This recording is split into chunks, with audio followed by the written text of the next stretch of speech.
mwari muzi yuko abantu bateye imbere cyane kuri iyi si binyuze amafaranga mu menshi iyo biryamiye. Uyu munsi turaza kwikuntu ushobora kwinjiza amafaranga nawe uryamye. Say let's go. Okay. Let's go.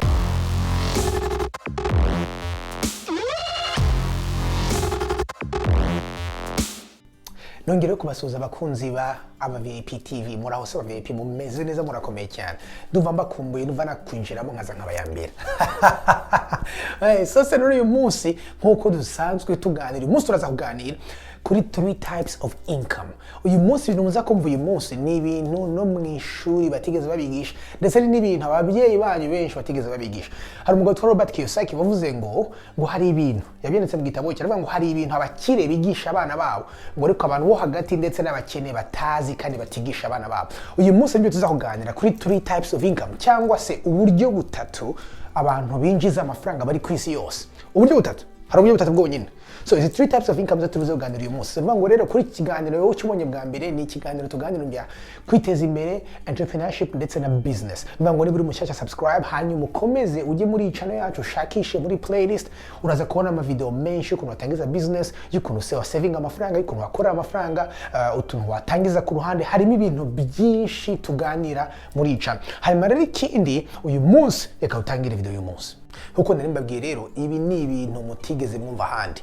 Abenshi muraza ko mubyumvise bwa mbere kuko ababyeyi banyu ntibabigishije ndetse no mu ishuri ntimwabyize. Abantu benshi rero tuzi ko uburyo bwonyine buriho kugira ngo ubashe kubona amafaranga ari iki, ari ukujya ku kazi ugakora hanyuma ukabona amafaranga. Nivuga ngo amafaranga akaza mu buryo bw'umushahara cyangwa se paycheck cyangwa se salary. Iyo rero niyo type ya mbere income. Abantu benshi bazi iyo ngiye ariko bikarangira aho ngaho. Ariko hari izindi ebyiri uyu munsi nshaka kubereka, hama nkabasobanurira icyerezo, hanyuma nkaza no kubabwira uburyo buri yose ikivuze nuko wayitangiza, hanyuma ndaza no kurangiriza ku bonus udu step ukuntu ushobora gukora utuntu ushobora gukora kugira ngo nawe utangire mastering izi incomes zose. So reka tubanze dutangire. So nivuga ngo iyi salary income iyi niyo abantu bose bamenyereye. Nivuga ngo uragenda ugakora hanyuma bakaguhemba. So nivuga ngo aya ni amafaranga uvana hehe muri iyo job cyangwa se muri profession. Niba uri umudokiteri, niba uri umulawyer, niba ukora akazi kose ukora, upfa kuba ukorera umuntu hanyuma bakaguhemba. Iyi niyo income ya mbere yitwa salary income cyangwa se amafaranga abonetse mu buryo bw'umushahara. Hakaza n'ubundi bwoko bwa kabiri bwa income. Ubu rero ni ubwoko twita profit income cyangwa se business income. Ubu ngubu rero akaba ari ubwoko bw'umuntu ugiye agatangiza ka business. Nivuga ngo agatangiza ga small business gatoya, hanyuma agatangira akagira income ibyo yakaguriye, hanyuma amafaranga akuyemo nyuma y'umwaka agakuramo amafaranga yakoresheje, hanyuma agasigana profit. Nivuga ngo iyi ngiyi niyo profit income. Iyi ngiyi igira abantu bafite business. Nivuga ngo ugira ngo utangiza ka business nuko haba hari icyo uzi gukora, hanyuma ugatangira kugikorera abantu, hanyuma abantu bagatangira bakakureba. Hanyuma rero niyo profit income. Hanyuma hakaza n'iyindi yanyuma yitwa passive income cyangwa se twita investment income.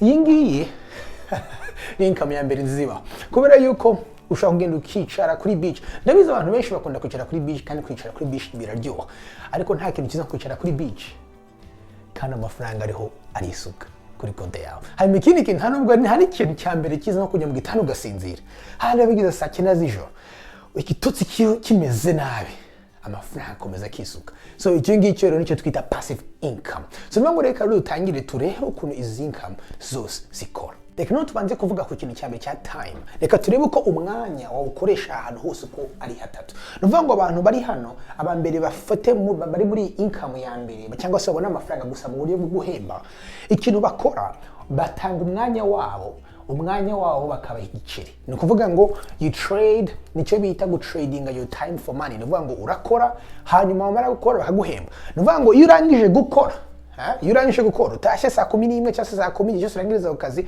amafaranga ahita hagarara. Ni ukuvuga ngo bamwe nyine hano nibyo twita cyane go clocking out. You clocking out na bank account clocking out. So ni ukuvuga ngo bita bihagarara hano direct. Hanyuma kuri business income ho bitandukanye.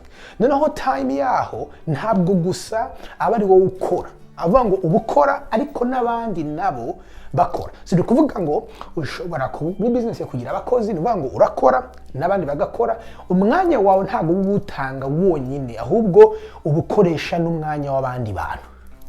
iryo banga. Noneho hano ahangaha ho kuri passive income cyangwa se investment income cyangwa se ibyo nakwita mu Kinyarwanda no mu Kirundi, kuba wafata amafaranga ukayashira muri asset cyangwa se ibintu bikwinjiriza n'amafaranga, aha ntabwo ugomba kubukora.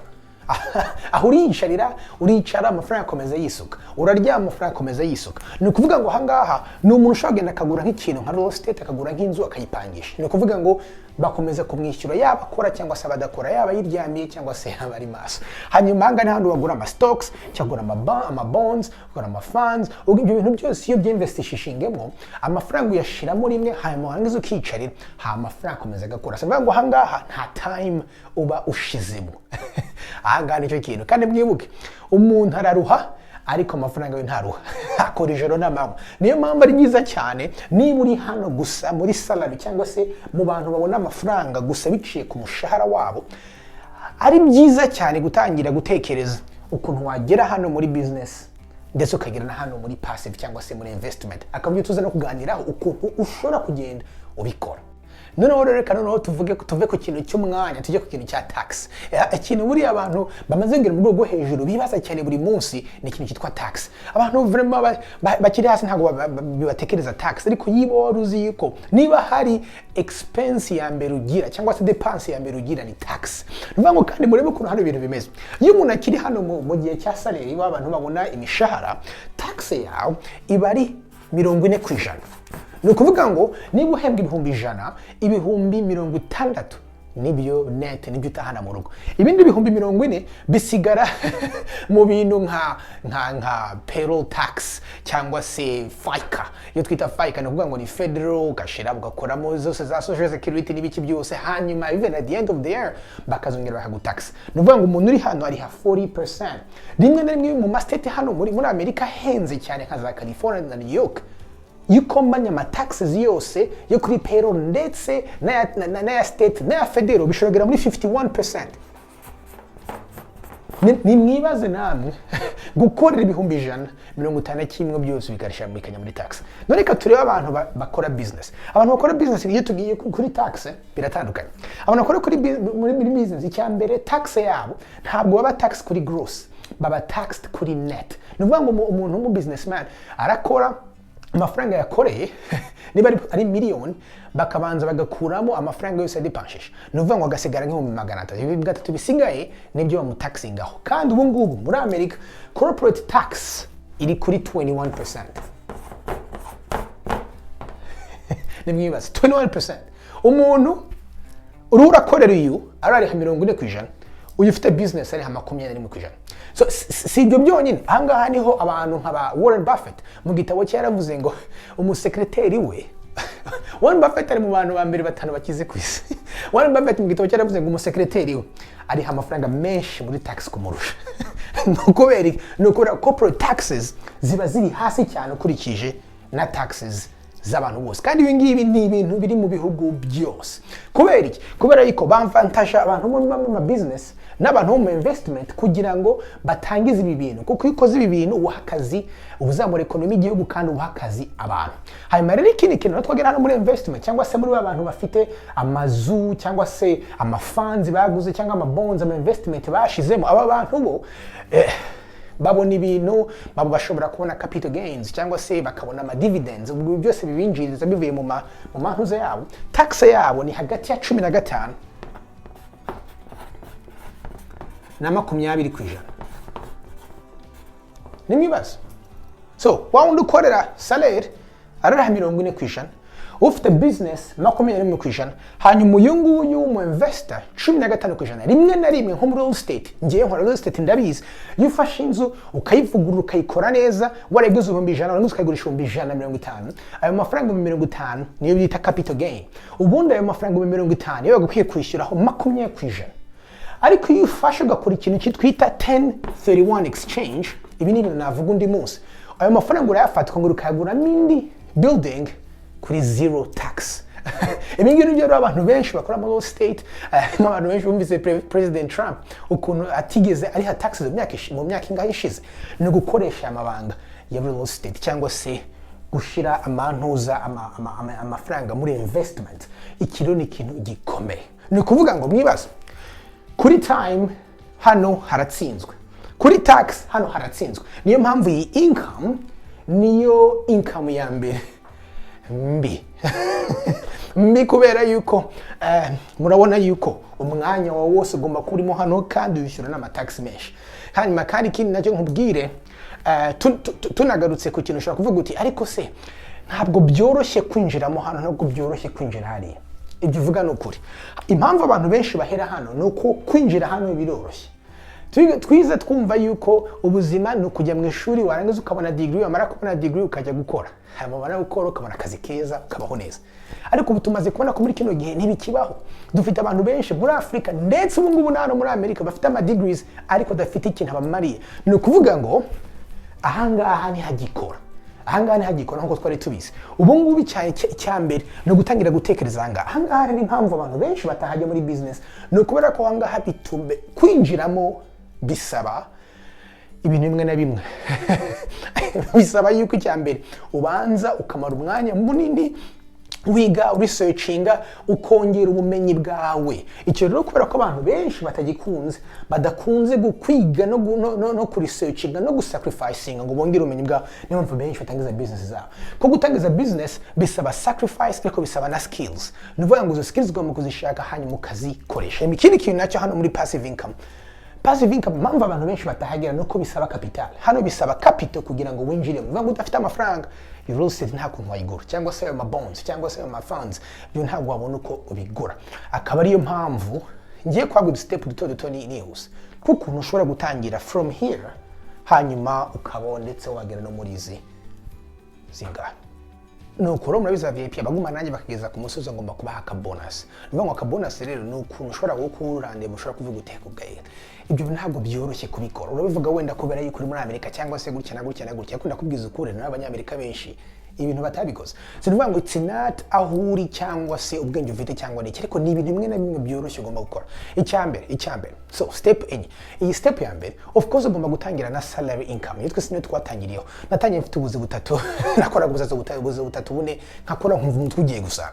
Ariko niho uhera. Hanyuma warangiza ukamenga shoka amafaranga urakorera muri salary. Step 2 utayamara yose. Step 2 hangaha ni hahandi nkuko nabikoze muri video bishize abatarebonye mu birebe ukuntu ugomba kubika amafaranga yawe. Step 2 no kuvuga ngo ugomba kubaho hasi ya means yawe. Nuvuga ngo live below your means. Icyo bishatse kuvuga ngo no kuvuga ngo niba udakeneye icyo kirato, iyo telefone nshyashya, iyo modoka nshyashya, byihorere inshuti. Niyo mpamvu abantu benshi bazi ubwenge uyu munsi yigomwa ntagura ibintu byiza akarindira. Kubera iki? Abashaka kugira ngo agure asset nka yanzu nkaza yemvise muri za bonds cyangwa muri za funds zimwinjiriza amafaranga niyo yabasinziriye. Niyo mpamvu ubu ngubu kwihutira ukagura ibyo bintu bihenze nshuti yanjye uruhura komeza kwigumiza muri konone ya mbere ya salary income. Zivuga ngo step ya kabiri bika, baho mu buryo bworoshye ubika amafaranga yose ushoboye. Hanyuma step ya gatatu bawiga. Mu gihe urabika amafaranga bawiga. Kandi kwiga simvuga kujya mu ishuri. Babwize ukuri sindiho ndavuga ku by'ishuri kubera ko ntigeze niga. Mfite masters muri statistics mu mibare. Mfite na bachelor's degree muri social sciences. Ndetse nageze hano nshiraho n'iyindi masters. But here's the thing. Ntabwo ndavuga kwiga ndavuga kwiga ibintu by'ama skills. Ese ni izihe skills wakwiga kuri uriga cyangwa se ukiga nk'ibi bintu financial education ukamenya ukuntu business zikora, entrepreneurship ikora, real estate ikora, kura ama video nk'aya ngaya kungura ubwenge.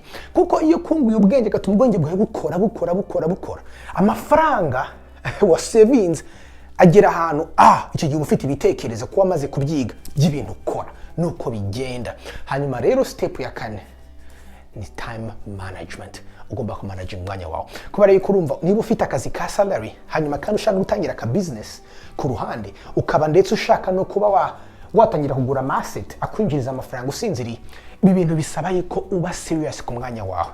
Ngewe mbaho kuri schedule no kuganira nabi wanje ni schedule, no tubahana kugira ngo mbone ni schedule. So that's how you have to live. Ugomba kumenya yuko umwanya ari byose. So you have to manage your time wisely.